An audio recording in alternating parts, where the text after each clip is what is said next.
ધર્મના નામે ધતિંગ આચરનાર સાધ્વી જયશ્રીકા ગીરી પોલીસ જાપ્તામાંથી ફરાર થઈ છે।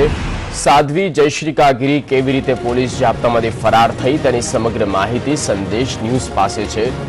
ઝાયડસ હોસ્પિટલમાં ચેકઅપ કરાવ્યા બાદ સાધ્વી જયશ્રીકા ગીરી પોલીસ જાપ્તા સાથે ડ્રાઇવિંગ રોડ પરના હિમાલય મોલમાં મૂવી જોવા માટે પહોંચી હતી।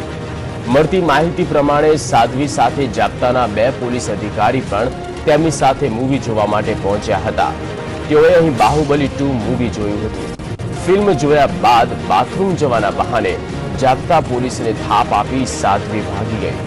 જો કે મોડે સુધી ભાળ ન મળતા પોલીસે રાજ્યભરમાં એલર્ટ જાહેર કરી ઠેર ઠેર નાકાબંધી કરી હતી। ક્રાઇમ બ્રાન્ચે ફરજમાં બેદરકારી બદલ કુલ 7 લોકો સામે ફરિયાદ નોંધી છે। બંને જાપ્તા પોલીસ કર્મચારીની મિલીભગતથી સાધ્વી ભાગી હોવાથી તે બંને પોલીસ સમક્ષ કહાની ઘટતા હોવાનું કબૂલ્યું હતું। અપહરણ, ખંડણી, ધાક ધમકી આપીને પૈસા પડાવવા સહિતના 9 ગુનામાં પકડાયેલી જયશ્રી ગીરી 10 દિવસ પહેલા જેલમાંથી પેરોલ પર છૂટી હતી। તેમની સાથે જાપ્તા પોલીસ તરીકે હેડ કોન્સ્ટેબલ જયંતિભાઈ અને મહિલા કોન્સ્ટેબલ બેલાબહેનને રાખવામાં આવ્યા હતા।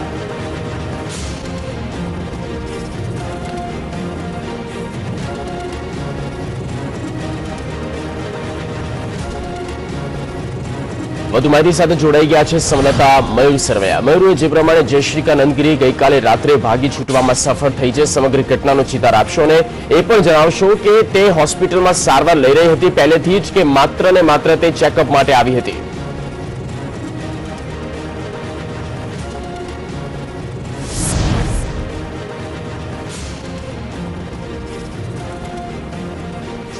જગદીશ, જણાવી દઉં કે જે પ્રકારે બનાસકાંઠાના વડગામના જે મઢ છે તે મઢની અંદર મુક્તેશ્વર મઢની અંદર સાધ્વી જયશ્રી ગીરી અનેક આરોપોમાં ફસાયા હતા। ત્યારબાદ અમદાવાદમાં પણ તેમની સામે ગુના નોંધાયા હતા। ત્યારબાદ તે સાબરમતી જે જેલ છે અમદાવાદની અંદર તેના હવાલે કરવામાં આવ્યા હતા, પરંતુ છેલ્લા 10 દિવસના જામીન શરતી જામીન તેમને લીધા હતા। ત્યારબાદ 5 કે 6 દિવસ માટે તે તબિયત લથડવાનું બહાનું કરીને ઝાયડસ હોસ્પિટલમાં તેમને એડમિટ કરવામાં આવ્યા હતા। ગઈકાલનો જો ઘટનાની વાત કરીએ તો ગઈકાલે જે પ્રમાણે ઝાયડસ હોસ્પિટલથી તે પરત નીકળ્યા હતા ત્યારે હિમાલય મોલ જે ડ્રાઇવિંગ રોડ ઉપર આવેલો છે, હું આપને દ્રશ્યો દેખાડવા માંગીશ। હાલ સંદેશની જે ટીમ છે તે ત્યાં પહોંચી છે કે જે આ પાર્કિંગ આપ અત્યારે જે દ્રશ્યોની અંદર જોઈ રહ્યા છો ત્યાં એક ઝાયલો ગાડી આવે છે અને એ ઝાયલો ગાડીની અંદરથી સાધ્વી જયશ્રી ગીરી ઉતરે છે અને હિમાલય મોલ તરફ આવી રહી છે। તેમની સાથે માત્ર ને માત્ર એક જ કોન્સ્ટેબલ છે। આપ જે પ્રમાણે જોઈ રહ્યા છો કે હિમાલય મોલની એન્ટ્રી થતા જ સામે જે બિગ બજાર છે ત્યાં બિગ બજારની અંદર તે પોતે શોપિંગ પણ કરે છે તેવા અત્યારે માહિતી મળી રહી છે। એટલે કે જે પ્રમાણે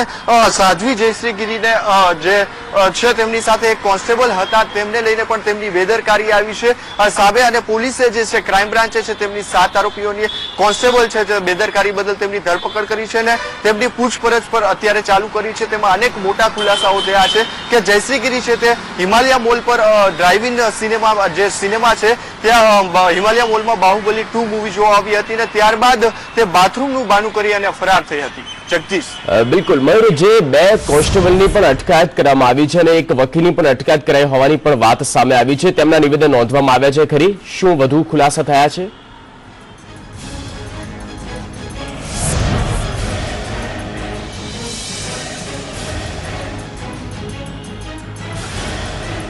બિલકુલ, જે પ્રમાણે કલ જે ઝાયડસ હોસ્પિટલ તેમને ચેકઅપ કરવા માટે લઈ જવામાં આવ્યા હતા ત્યારબાદ હિમાલય મોલ આવ્યા હતા।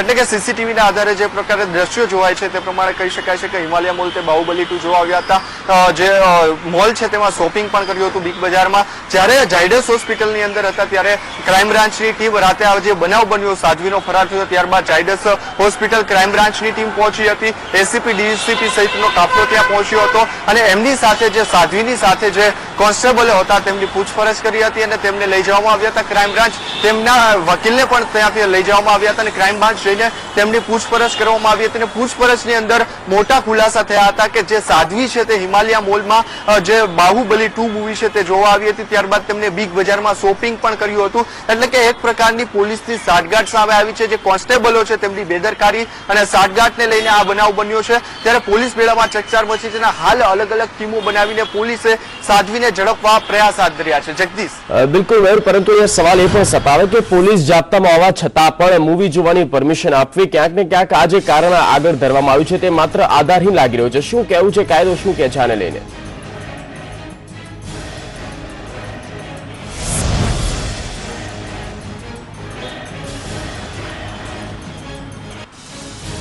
બિલકુલ, જો કાયદાની વાત કરીએ તો જે કાયદો જાપતો હોય છે તેમને લઈને જે 7 જેટલા કોન્સ્ટેબલો તેમને આપવામાં આવ્યા હતા કાયદાની અંદર, એટલે કે કોઈ પણ કેદી હોય છે તેને જે શરતી જામીન મળ્યા હોય છે તેમની અંદર તેમને પોલીસ જાપ્તો આપવામાં આવતો હોય છે, એટલે કે પોલીસ તેમની સાથે ને સાથે રહેતી હોય છે. પરંતુ જો આ કેસની વાત કરીએ તો સાધ્વી જયશ્રીગીરી જે છે તેમને એક પ્રાઇવેટ ગાડી આપવામાં આવી રહી છે, એક જ કોન્સ્ટેબલ તેમની સાથે છે. એટલે અનેક સવાલો ઉઠી રહ્યા છે કે જે પ્રમાણે એક જ કોન્સ્ટેબલ તેમની સાથે જે ઉતરે છે, બાહુબલી 2 મૂવી જોવા જાય છે, એક અનેક પ્રકારના જે પ્રશ્નો છે, તર્ક વિતર્કો તે સર્જાયા છે. ખાસ વાત કરીએ કાયદાકીય તો આ જાપ્તાની અંદર જે પોલીસ હોય છે, જે કોન્સ્ટેબલ હોય છે તે લાલચુ હોય છે, એટલે તેમને ક્યાંક ને ક્યાંક સાધ્વી જયશ્રી દ્વારા એક લાલચ આપવામાં આવી હશે તેવું માની શકાય છે, અને આ લાલચને લઈને આ મોટો બનાવ બનવા જઈ રહ્યો છે. અને ખાસ કરીને જે સાધ્વી જયશ્રીગીરી ફરારને લઈને અત્યારે તમામ પોલીસ સતર્ક કરી દેવામાં આવી છે. તમામ જે એન્ટ્રી એક્ઝિટ પોઈન્ટ છે અમદાવાદ શહેરના તે પણ અત્યારે પોલીસ સઘન તપાસ કરી રહી છે. બનાસકાંઠામાં પણ પોલીસને એલર્ટ કરી દેવામાં આવી છે. જેમના તે અનુયાયી છે સાધ્વી જયશ્રીગીરીના, ત્યાં પણ અત્યારે પોલીસ ત્રાટકી છે. તે જે પહેલા અનેક ગુનાઓમાં તે સંડોવાઈ હતી ત્યારે જે છુપાઈ હતી ત્યાં પણ અત્યારે પોલીસની તપાસ હાથ ધરવામાં આવી છે અને પોલીસની ઘોર બેદરકારી આમાં સામે આવી છે. જગદીશ. બિલકુલ મયુર, જે પ્રમાણે આપે જણાવ્યું કે પોલીસની ઘોર બેદરકારી સામે આવી છે, શું ચૂક રહી ગઈ, ક્યાં ચૂક રહી ગઈ જેના કારણે આટલી મોટી આ ઘટના સર્જાઈ?